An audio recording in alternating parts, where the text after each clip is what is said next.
100 दिनों में सूरत पुलिस का बड़ा ऑपरेशन ट्रक 243 फरार और वांछित आरोपी गिरफ्तार। नमस्कार, आप देख रहे हैं सतर्क पुलिस टाइम्स और प्रतिनिधि विकास वर्मा की रिपोर्ट। सूरत शहर में कानून व्यवस्था को मजबूत बनाए रखने के उद्देश्य से सूरत पुलिस ने 1 मार्च से 10 जून तक विशेष अभियान operation trap targeted raids on absconders और प्रोलिफिक ऑफेंडर्स चलाया।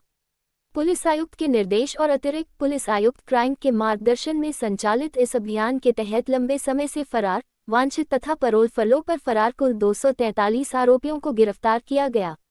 पुलिस की विशेष टीमों ने देश के विभिन्न राज्यों में कैंप लगाकर और कई मामलों में भेष बदलकर कार्रवाई की।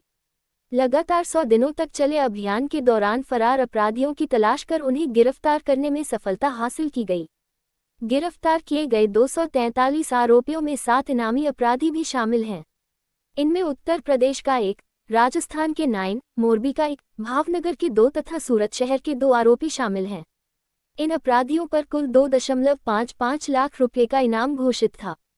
पुलिस के अनुसार गिरफ्तार आरोपियों के खिलाफ हत्या, डकैती, लूट, रंगदारी, आर्म्स एक्ट, NDPS, अपहरण, बलात्कार एवं पॉक्सो, दहेज, मृत्यु, धोखाधड़ी, चोरी सहित कई गंभीर अपराध दर्ज हैं।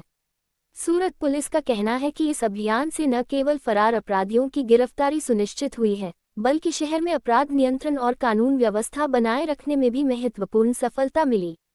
आइए जानते हैं डीसीपी करणराज वाघेला ने क्या कहा। सूरत शहर समग्र राज्यનો એક ઇકોનોમિક હબ છે અને સુરત શહેરમાં કુલ 90 લાખ જેટલી વસ્તી છે અને આ 90 લાખ જેટલી વસ્તીમાં 45 લાખથી વધુ લોકો એવા છે જે સમગ્ર દેશના અલગ અલગ 28થી વધુ રાજ્યોના લોકો છે જે અહીંયા લાંબા સમયથી વસવાટ કરી રહ્યા છે, ગુજરાન ચલાવી રહ્યા છે અને સુરત શહેરમાં છેલ્લા 30 વર્ષમાં દાખલ થયેલા જેટલા ગુનાઓ છે એમાં જે નાસ્તા ફરતા આરોપી છે, જે નાસ્તા ફરતા આરોપીઓ સમગ્ર દેશના અલગ અલગ રાજ્યોમાં ભાગી છૂટેલા છે, એવા આરોપીને પકડી પાડવા માટે પોલીસ કમિશનર અનુપમસિંહ ગેહલોત સાહેબના માર્ગદર્શન હેઠળ એક આખું આ operation trap targeted raids on absconders and prolific offenders એક ઓપરેશન ટ્રેપ પ્લાન કરવામાં આવ્યું હતું। સમગ્ર ફેબ્રુઆરી 2026 આખા મહિનામાં આ ઓપરેશન ટ્રેપને 1 માર્ચથી અંજામ આપવા માટે મિટિંગોનું આયોજન કરવામાં આવ્યું હતું। સુરત શહેરના તમામ ગુનાઓના નાસ્તા ફરતા આરોપીઓનો સેન્ટ્રલાઇઝ ડેટાબેઝ ક્રાઇમ બ્રાન્ચ દ્વારા બનાવવામાં આવ્યો હતો। આ ડેટાબેઝમાં આરોપીઓને રાજ્ય વાઇઝ બાયફર્કેશન કરવામાં આવ્યું હતું અને સાથે સાથે ગુજરાત રાજ્યના જે આરોપી છે એનું જિલ્લા વાઇઝ બાયફર્કેશન કરવામાં આવ્યું હતું અને ત્યારબાદ તમામ ડીસીપી ઝોન વાઇઝ એમની LCBની ટીમો અને તમામ પોલીસ સ્ટેશનની ટીમોને આ ડેટાબેઝ અલોટ કરવામાં આવ્યો હતો અને ક્રાઇમ બ્રાન્ચ SOG પણ આ તમામ નાસ્તા ફરતા આરોપી પકડવા માટે જોડાઈ હતી। 100 દિવસના ટૂંકા ગાળામાં 1 માર્ચ 2026થી 10 જૂન 2026ની વચ્ચે 100 દિવસની અંદર કુલ મળીને 243 જેટલા અલગ અલગ નાસ્તા ફરતા આરોપી, વોન્ટેડ આરોપી અને પેરોલ જમ્પ આરોપી પકડી પાડવામાં ખૂબ મોટી સફળતા સુરત શહેર પોલીસને અનુપમસિંહ ગેહલોત સાહેબ કમિશનર સાહેબના માર્ગદર્શનમાં મળી છે।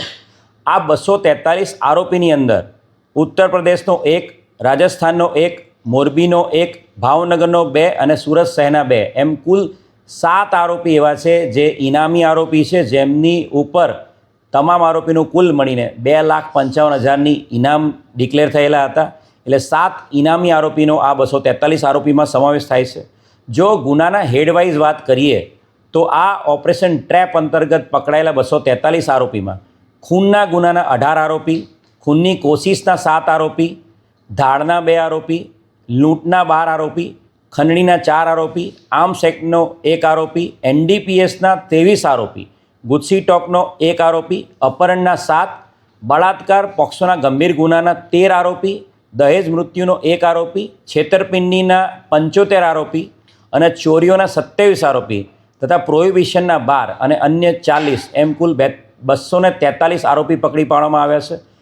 તમામ શહેરના તમામ પોલીસ સ્ટેશન ઇન્ક્લુડિંગ મહિલા પોલીસ સ્ટેશન, ASTU તમામે આ આરોપીઓ પકડવા માટે ખૂબ જ મહેનત કરી છે। 243માંથી 82 જેટલા આરોપી ક્રાઇમ બ્રાન્ચની ટીમે પકડી પાડેલા છે અને આ આરોપીઓનું જો વાત કરીએ જે પકડાયેલા આરોપી છે એમાં ઘણા બધા એવા આરોપી છે જે ઇનામી આરોપી છે અને ખૂબ જ જઘન્ય ગુનાઓના આરોપી છે। આરોપી આનંદ સિંહ ઉર્ફે સોલે સિંહ, જેણે પોતે સોલે મૂવીના નામ ઉપર અને એના અંકલના નામ ગબ્બર સિંહના નામ પરથી આ ગેંગ બનાવેલી હતી, સોલે ગેંગ, ઉત્તર પ્રદેશની ગેંગ જે મોટી મોટી ખંડણીઓના ગુનાઓ જેની પર દાખલ થયેલા હતા અને ઇનામી આરોપી હતો એને પકડી પાડવા માટે 2 મહિનાની સતત મહેનત ક્રાઇમ બ્રાન્ચે કરી હતી અને એને પકડી પાડેલો હતો.